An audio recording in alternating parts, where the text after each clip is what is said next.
pain, I think Elder Barbara went with me that first time. And then Bonet came and she would go with me when she was here. But Elder Barbara with me the first time.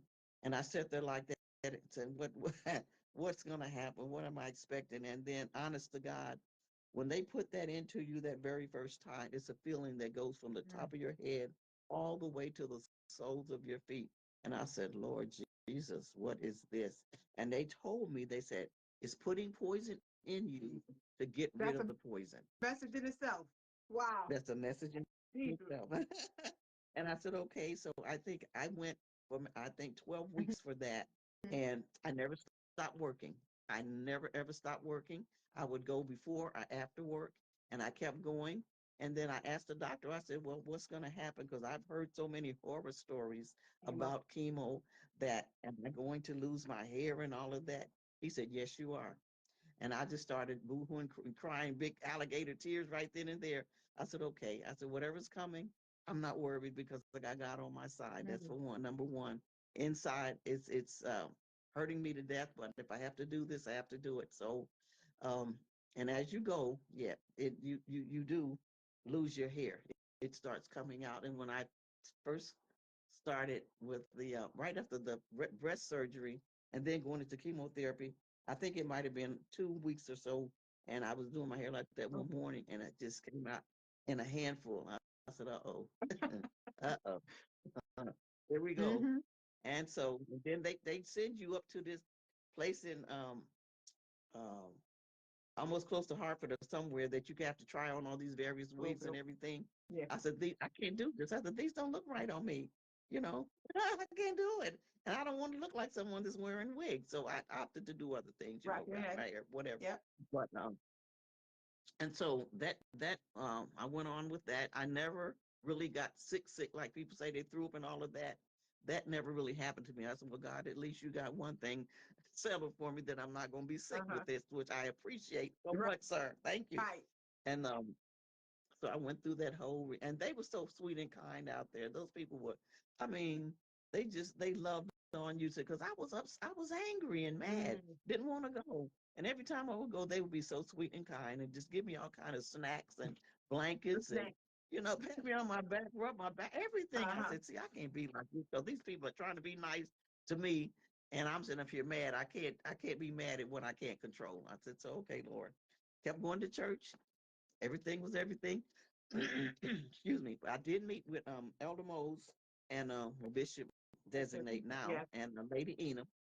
And I told him what was going on. He said, well, the main thing you have to do is take care of your health, vegetables and everything that you need to eat right and hydrate. I said, yes. I said, but I'm letting you know because I'm going to be out a little bit with the surgery and subsequent radiation treatment. So um, I did that. So once the chemo was done, and with chemotherapy, it's a situation where they make it that very day, whatever your prescription Mhm. is.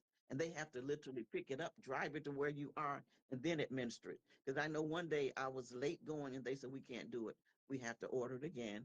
And then they have to bring it and then we can do it. I said, oh, okay. You learn a lot of things. But during all of that process, they were so kind and sweet and everything. And then it said, okay, you have to do the radiation. I said, okay. Okay. By that time, my hair was gone, Mhm. bald. I couldn't find my picture so I could kind of show you that. I said, I never would have imagined that I would have to grow a new head of hair from the hair that I came into the world Right. with. That was another thing that took me for a loop. But it's my hairdresser at the time, a Puerto Rican lady named Iris. She was saying we can have an embrace it party. I said, what do you mean by that? She said, we can invite some of your friends and just have balloons and have a party as I shave your head. I said, no. I said, that's fine. That's kind of you. But no, I said, no, I need to do this on my own. Mhm. And so she said, well, I'll meet you in the shop alone. And she did. And I have a videotape of that too for the last little bit of hair I Mhm. had left. I was completely bald. I mean, completely bald.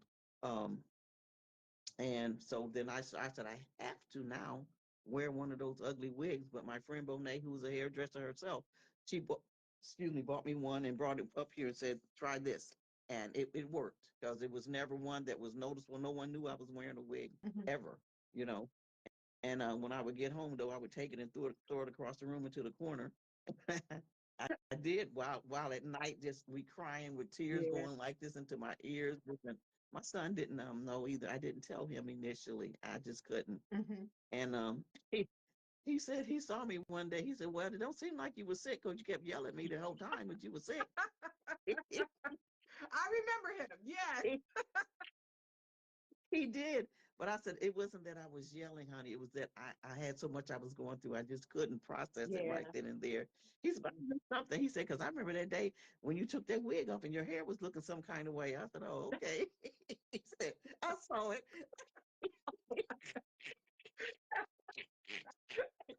Okay. Anyway, Right. on to the radiation. I have been fortunate and blessed enough to have excellent top of the line doctors. Mm. This doctor was the whole director of the radiation center up at Park Avenue in Bridgeport, brand new place. It was even being built when I went there to do my radiation. But the thing about radiation, it's so scientific and pinpointed. You have to literally like spread eagle, and they got to get everything pinpoint so that when they do it, it has to hit that mark or not. Hmm. Um, and so it's actually takes you longer to take your clothes Mm. off and put them on than to receive the chemo. I mean Wow. the radiation. So I would go before I went to work, be in and out of there in like 30 Hmm. minutes. And I never really had any serious side effects from that either. And it went on they built that place up there on Park Avenue, and I transferred there. And when it was over, said and done, when you get to the end, they have you to ring this bell. I didn't know I was going to have to ring this big Yes. bell, but they have you to ring this bell, and they have a party like an atmosphere. I said, wow, these people, they treated me very well. Mm. So I didn't have to do any follow up from there. Some people have to take pills and medicine for 4 or 5 years Mm. later, more, but I never had to take anything else. And finally, my brother and my sister and her husband, they drove up from Kentucky one weekend to see me. And my brother Jeff, he's always he knows everything about everything. And when he said, I knew something was wrong when I talked to you, because he's the president of our family, although he's the baby. So they came up, and I had just had the surgery, and I had a good time, good talk with them, and let them know what was happening and everything. And they said, "Why you could have?" I said, "Because some stuff I just have to.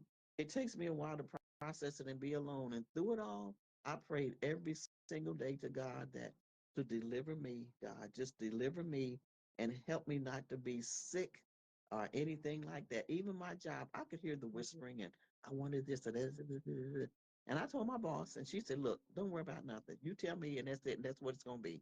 I said, "Okay." So, but I didn't worry about it. So, but just going through all of that and knowing that you have, something in your body that is literally could take you out. But I thank God that I'm alive, and that He worked it out, and there's side effects and all of that, and you go through stuff afterwards and everything. But overall, I'm okay and I'm fine, and I go every year and take my test and my mammograms and everything. And so far, I've been cancer free for this is nine Wow. years. Nine Thank years. God. Yes.